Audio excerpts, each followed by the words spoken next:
So I want to talk to you about a project called Rejuvenate.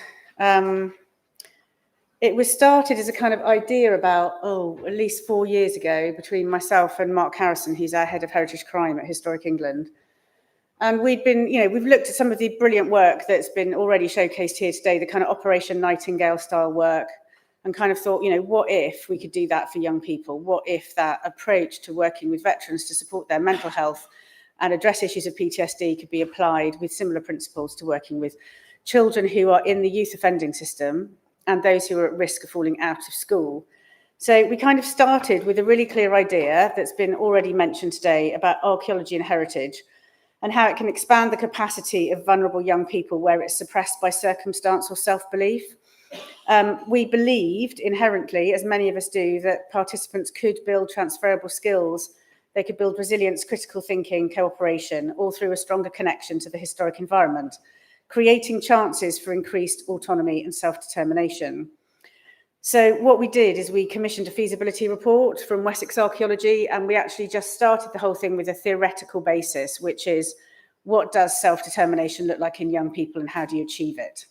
And then separately from that, we looked at the historic environment and archaeology and said, can we pattern match across the capacity that we believe exists within archaeology and historic environment to meet those needs for self-determination? So what we created was this programme, as I say, to expand resilience. The feasibility work that I've mentioned that Wessex did was about developing a sense of self and identity, increasing personal agency, building social capital, encouraging engagement in learning and new skills. And what it showed us was what self-regulation helps mental health, trust is really crucial, enhancing competence, relatedness and autonomy are key factors that deliver self-determination. So we tried to found this on kind of like a fairly solid theoretical basis. What we ended up with in practice was took the following form. So the project in Kent, we had 2 projects. One in Kent was 8 weeks of once a week contact with children in the youth justice system. They're not in young offenders centres, they're in reparation schemes. This was run by Isle Heritage in partnership with the Kent Youth Justice Team, the National Trust and other local cultural heritage bodies. And then the project in Wiltshire was a 12-week, once a week contact series with children in year 9. And they were young people who had low confidence, low engagement with school, including low school attendance. And that was led by Wessex, delivered by Wessex Archaeology, and in partnership with the Wiltshire Wildlife Trust and St Joseph's School, Salisbury.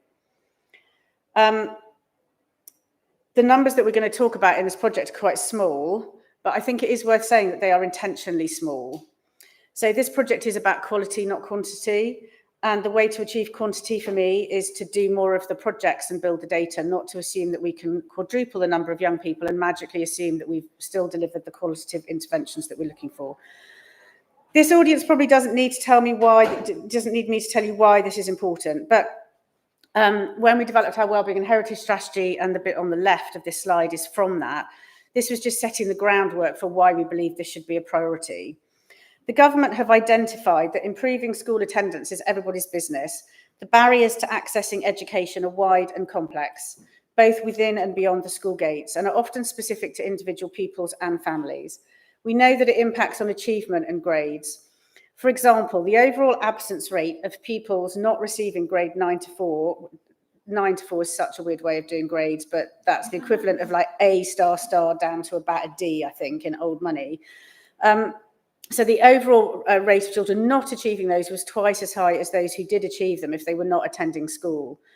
This impacts on the child's self-perception, including how they see themselves as a learner and their ability to build trust and supportive social connection.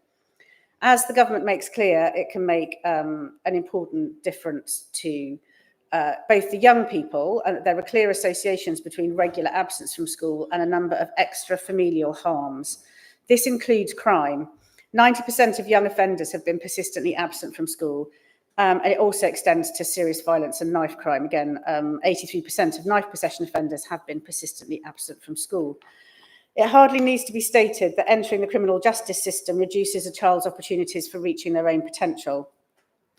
And I'm not going to get into it, but there's very impressive figures about how many gazillions of pounds we spend on the reparation system. and why it's important to do something about it from an economic point of view, but also from a child wellbeing point of view. My kind of key message to this point of the talk, though, is that we are absolutely not in any way ever suggesting that all students with low school attendance are predetermined to end up a youth offender. And I just want to make that explicitly clear. But what we do know is that if you do have low attendance, then your opportunities are narrowed, and sometimes that can lead you into a point of youth offending. This project is really about well-being, and I know that sounds odd because I've just spent 2 minutes talking about school attendance, and I'm going to come back to it. But we know that increased well-being can act as a protective factor from life circumstances and create that capacity. So what we're trying to do is look at a technical agenda about school attendance and youth offending, looking at non-punitive means for delivering well-being enhanced activities. So we started with the feasibility study. We did a development stage where the delivery partners, Wessex and Isle, worked with the partners that they were trying to develop. And then we did a test and evaluate, which was the two pilots. And we're currently in what is here called year 3, which is trying to develop an expanded model. And I can talk about that afterwards if people are interested. So the project in Kent, I'm just going to run through the project in Kent delivered by Isle, and then also the Wessex project in Wiltshire. So this was 8 weeks of once a week contact, as I said. Isle Heritage CIC carried out an exploratory excavation at Godmersham Park in May 2023, along with a series of other sites that they visited. So each programme was very slightly different. I put up here just a map of the sites they visited all around Kent. The children were all male and they all came from Folkestone. Some of them had no idea. I grew up in Kent and in the middle of that hole, in the middle really. And a lot of the kids hadn't really been much outside Folkestone before. So there was a lot of like real kind of revelatory engagement.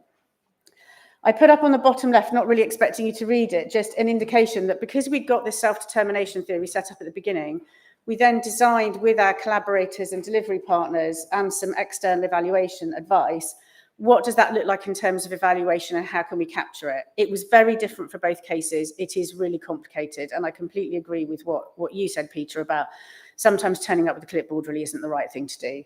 And in fact, with this project, it was really difficult. You could not have given these young lads a form at the beginning and the end of a programme, or an outcome star, or anything. It just wouldn't have worked. They wouldn't have filled it in, and it would have made it look like you were collecting some kind of official data.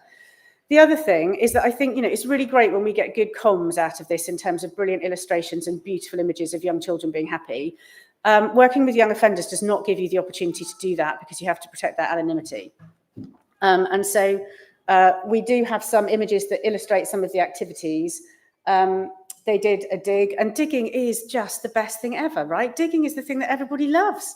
So there was a whole series of things. There was site clearance, there was site survey. Godmersham Park, which is where they did this test pit excavation of there was a kind of theme to the project of kind of like World War defence systems, which really resonated with the boys, actually. And some of their grandparents had actually, been in the war and had lived in Kent their whole lives, and it really kind of made some connections. But one of them was particularly excited that Godmersham Park is actually represented on the £10 note, and it made them feel like there was a national significance to a local heritage that they didn't even know existed.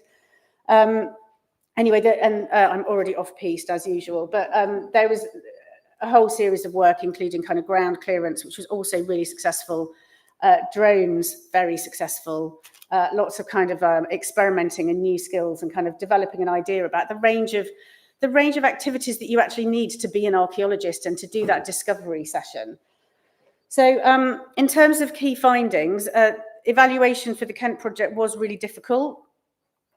We talked to caseworkers, but caseworkers are on 0 hours contracts, it turns out. So they're not there at the end of the day, like in an organisation like some of us might have the luxury of being. But we did get really good feedback from the young people themselves. And we did have one of the youth justice team members saying that it was the best reparation project he'd seen in 30 years of working in a youth justice team.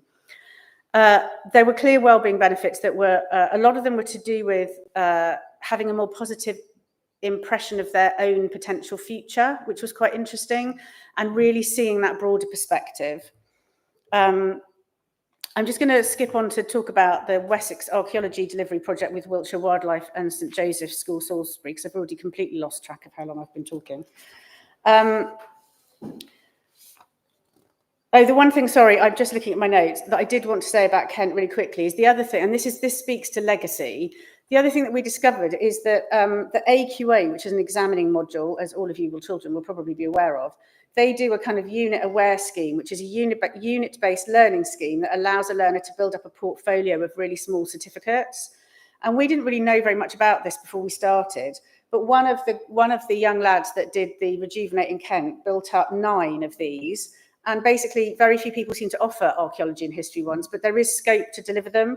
So he took home kind of AQA modules for using archaeological tools and discovering local history, introduction to World War II defences. So there's an element of some pathway in legacy. I'm not saying that's the whole solution, by the way, but that's something that we really want to follow up.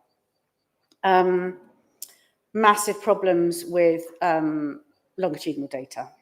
Discuss later. The Wessex pilot was based around 2 locations, Langford Lakes Nature Reserve and Coombe Bisset Down, which is where a dig also happened, and then coming back to Langford Lakes at the end for further reflection. If I get any of this wrong, Lee, who was one of the delivery partners for this, will correct me at the end. Building a settlement, digging up evidence, exploring reconstructed settlements and revisiting and reflecting was kind of the model, but it was all under a kind of overarching approach to thinking about home, prehistoric landscapes and kind of that idea about home and place and home building. So both of them had a kind of overarching theme. The cohort was very different for the schools because inevitably the school could choose the cohort and put them in a minibus and bring them to the site. But they were still young people that had, some of them had learning difficulties, some of them were struggling in school, some of them just didn't have really very good confidence levels at all. What we do have from Wessex are amazing photographs, actually, I have to say, and really brilliant feedback. And I have to say, I genuinely believe it's one of the best evaluated projects of this nature that I have seen. So not only do we have the obvious and oft-used sort of lovely quotes, I feel more capable in what I can do. I'm revising more for tests and I want to know more stuff. I feel my confidence is increased.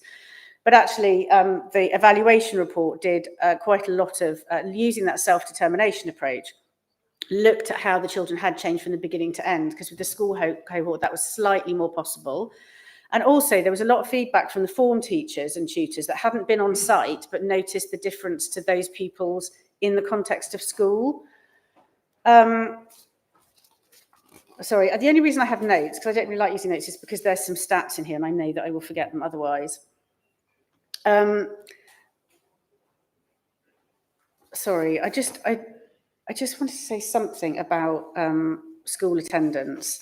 So for those of you who know, this is the Department of Education's ladder of school attendance, and perfection is 100%. And anything below, I don't know, 95% is looking a bit flaky by school standards. And anything below that really affects your ability to deliver on your expectations of your own capability at GCSE level. I think what's really, really interesting from this project, it didn't start as a school attendance project, actually. But what we found is because we had data on school attendance from the school before and during and after the project, it gave a really good yardstick.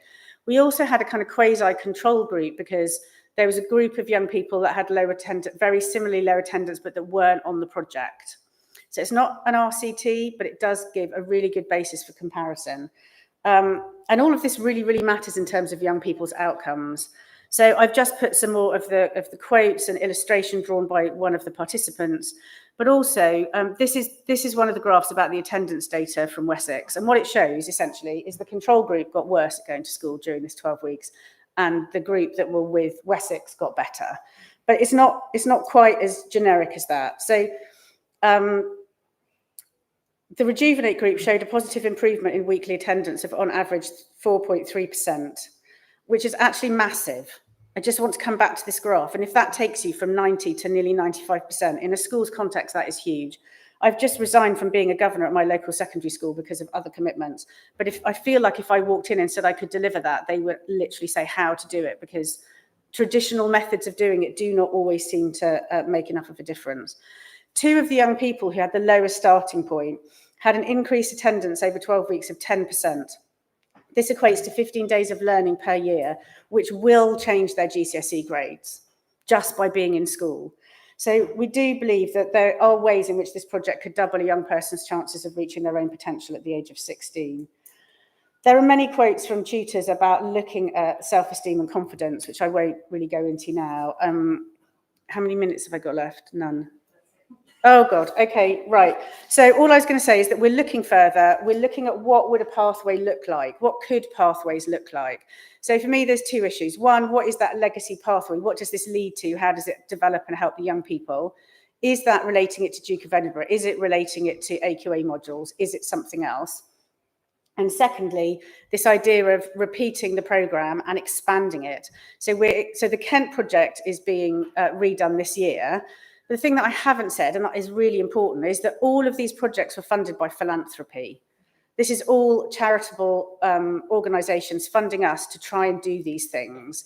And until we get more data, I don't think we're going to have the leverage to get non-charitable sources to be able to fund a much larger scale scheme. So we've got about 18 organisations that want to do this. It's just about the money. So I think we're looking at legacy, we're looking at pathways, and we're looking at expansion. And we're very happy to talk about any of those. I think we share some common anxieties with other colleagues in this room about how to deliver that. So I'll stop there, and thank you for listening.